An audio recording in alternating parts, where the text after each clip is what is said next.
Welcome to Code with Miracle channel. Today we are going to learn recursion. What is recursion? A function which call itself is called as recursion. Let's try to implement that in our code. Here you can say I've created a function, then I've called that function. As per recursion, we need to call that function itself. So I'm going to call intro again. Then I'm going to run my code. Before running, just try to imagine, like say if you're trying to run a code where your function is calling the function itself, what will happen?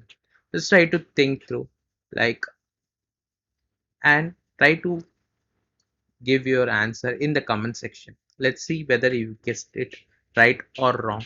I'm going to run my code. I'm going to run Python recursion. Let's see what happened. And I will also check your comments that whether the output which I'm going to get in my terminal is matching your guess or not. I'm going to run my code. Here you can see it is giving recursion error.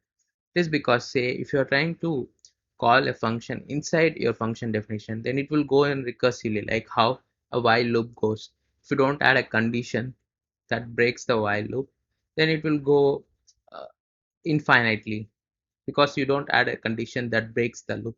Similarly, you need to add a condition in recursion that breaks this loop. It can be anything, but you have to add the condition that breaks this recursive function call. Okay, let's try to implement Fibonacci using recursion. Let me try to switch to the Fibonacci.py file.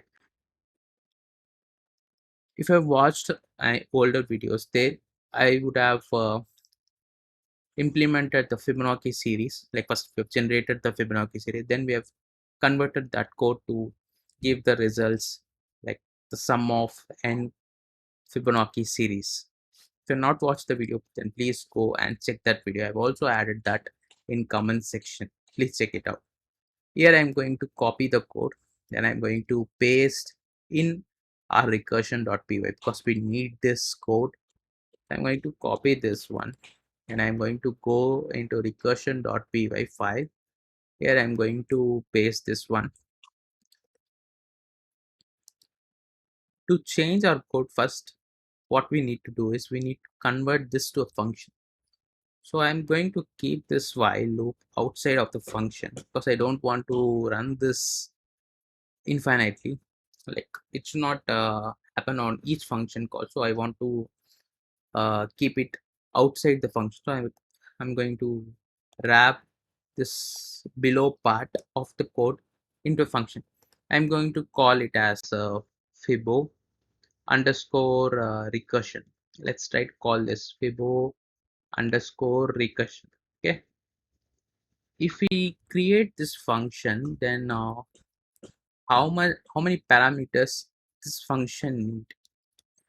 It needs just number of terms. So obviously when you try to call this function, you need to pass this number of terms or else it will not work, because based on this only we are trying to iterate the loop.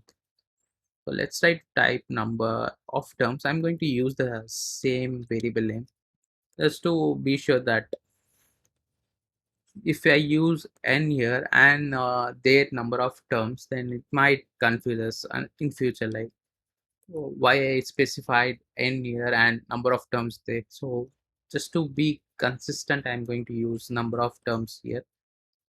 Let me try to comment this code which we don't need, and I'm going to replace this print statement with return. I'm going to return 0 if number of terms is equal to 0 or number of terms is a negative number. On the case, I'm going to return 0. So one part is done. Okay, let me try to remove this empty line. Then in else block, I'm not going to use for loop.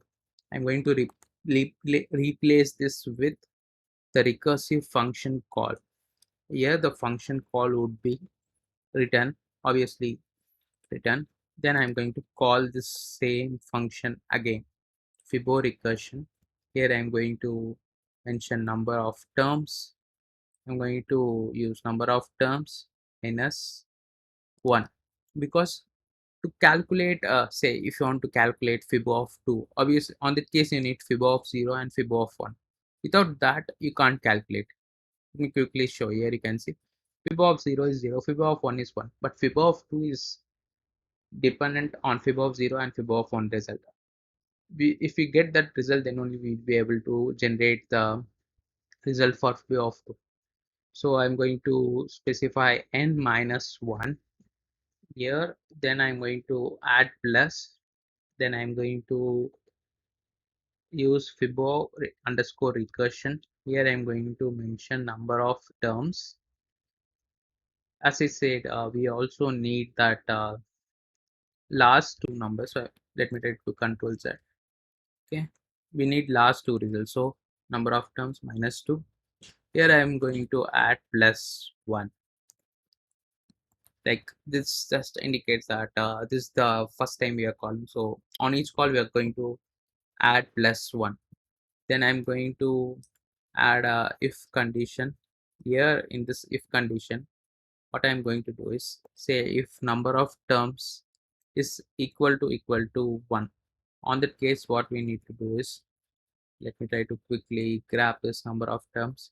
If number of terms equal to 1, on that case we are going to return 1.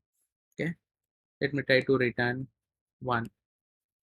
I'm going to return 1.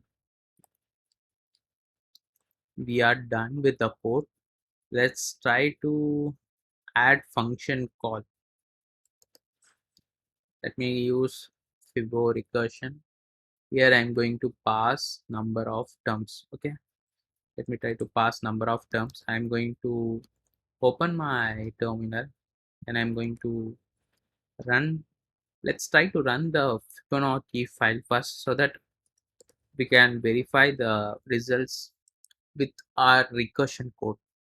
Python Fibonacci.py. I'm going to hit 2. If I give 2, it should give sum of Fibonacci series as 2. Now let's try to run Python. Here I'm going to specify recursion.py. If I give 2, the result should be 2.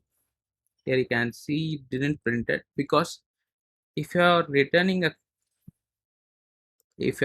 some results or the numbers or the strings from the function, you have to either print or you have to catch them and store in a variable. I'm going to use print here because I don't want to perform any operation with the result. Just want to show in the terminal. That is fine. Let's try to use 2 again. Here you can see it is printing 2, working fine. Now let's try to check other scenarios. I'm going to run the Fibonacci series. This time I'm going to give 5. If I've given 5, then 5 plus 3 is 8, 8 plus 2 is 10, 10 plus 1 is 11, 11 plus 1 is 12. So I should get 12. Now let's try to run recursion. I'm going to give 5. If I give 5, I should get 12. Now let's try to hit enter. Here you can see it is giving 12. So our code is working fine. In next video, we will try to learn factorial using recursion. Thanks for watching.